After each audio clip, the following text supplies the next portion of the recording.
Not sure if you should be going abroad to study in 2025? Well, here are some stats to help you make that decision. I'm Asmita, your IELTS mentor here at Study Abroad Vedantu. And hey, it was stated in the Lok Sabha that according to government data, 7.6 lakh Indian students went abroad for higher education in 2024. That's a big number.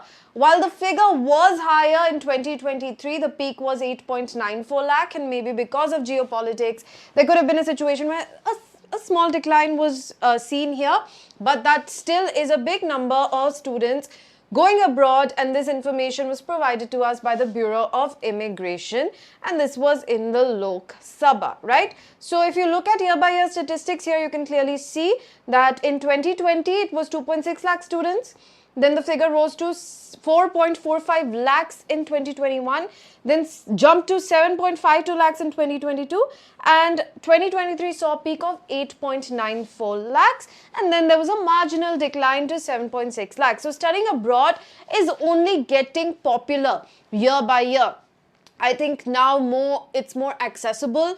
There's more information available about it thanks to social media platforms. I think it's easier to get loans or to fund or get scholarships. So there has been a steady increase in going and studying abroad. So it is as accessible as it has ever been. Data doesn't lie, numbers don't lie, right? The fact that more and more students are able to afford it, and it's just not that top 1%, those privileged daughters and sons of, big businessmen, politicians, industrialists, actors. It's not just them who are going and studying abroad. It has now become extremely accessible to the middle class, and you have access to all kinds of resources. Initially, it used to be sort of expensive, getting all coaching for test prep like SAT, ACT used to be quite expensive.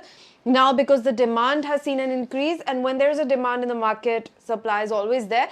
And when there are multiple suppliers, because of the competition, rates come down. So you can also find affordable test prep. And that also makes it all the more accessible for all of you. In fact, you can find a lot of free resources. For example, you're getting IELTS coaching for free here on this channel. So this used to be something that people used to pay a lot of money for, and now you're getting everything you need to know here for free. So all of that is also helping make studying abroad more accessible, much easier, and which is why you should definitely be excited about it. You should not rethink your decision. You shouldn't think that, okay, maybe, this is not the best time to do it. As the stats show, it clearly is as good a time as ever. Keeping that in mind, there were things that happened. For example, we had students who were stranded in Russia, but the government was prompt in getting them out. And here's where some important information comes into play that I would like to share with you. There is an Indian Community Welfare Fund. It's called ICWF, and I will show you the website shortly. It was created by Indian missions abroad to provide financial aid to students in need. For example, if you have a crisis and you sort of submit that case with them, then they will use the allocated funds to help you out of that crisis. There were students who were stranded. They were given prompt help. Planes were sent. They were brought back to India, right? If you're stuck in a situation where medical aid is not available to you and you're in dire need of it, that will be provided. So, God forbid, if any such situation arises and you need help, you should know that there is a dedicated fund for this, and you should know the right mechanism of redressal. You should know where to take your complaint in order to get help as soon as possible. So that's the ICWF, right? So you have to register with the Indian missions, and you can use the Madad website. I will show you the website. So because if you have grievances, if you want prompt redressal of your complaints, then signing up on this portal and filing whatever it is that you need to file will ensure that you are helped timely. Sure, you can tweet about it or X about it. I don't know how to call that anymore.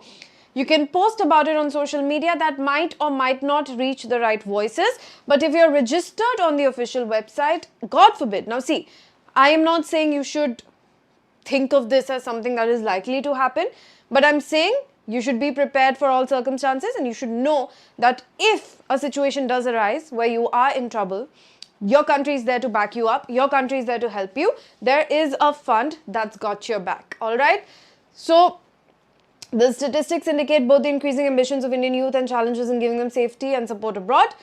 Particularly that India is increasingly becoming one of the largest sources of foreign students thanks to our population.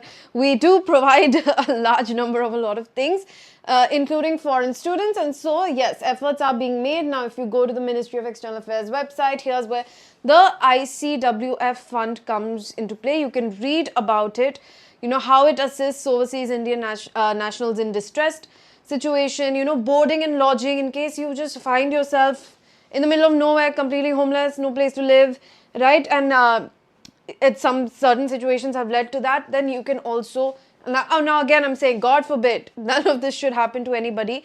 It will not happen to you. That's not my implication. But you should know the mechanism for redressal. And here it's giving you all the information. So you can go to this website and check this out for yourself. There's also support for community welfare activities, right, improvement in consular service. So there is an entire fund for this, and all you have to do as somebody who is planning to go abroad is sign up on this website. It's madad, madad.gov.in, right? So you can find this website. If you have any grievance related to consular services offered by Indian missions or posts abroad, or if you're an Indian student already studying or planning to study abroad, right? So you can sign up on this website. If any, it also gives you latest information. You know, you can also get travel advisories here on the ICWF page that I was talking about. Here you can also go to travel advisories, and whatever country you're going to, you can get information about it and what are some things that you need to be wary of. Now you see Canada has made it to the list here because of certain issues that we have discussed in the past. So it's good to be updated with everything that the government is trying to tell you. Ignorance is not an excuse, and so you should never be ignorant. If you're planning to go to Canada, make sure you read the advisory that the Indian government has put out for Indian nationals and students from India in Canada, right? So you stay updated with all of these things. So these two websites are extremely important for you. Make sure you are checking them out regularly. And that's it from me today. For more such important information, updates, etc., you can also always say subscribed to this channel, and we will give you all the information that you need to know so you can make a safe journey abroad and a bright future for yourself. Take care. I will see you soon. Bye-bye.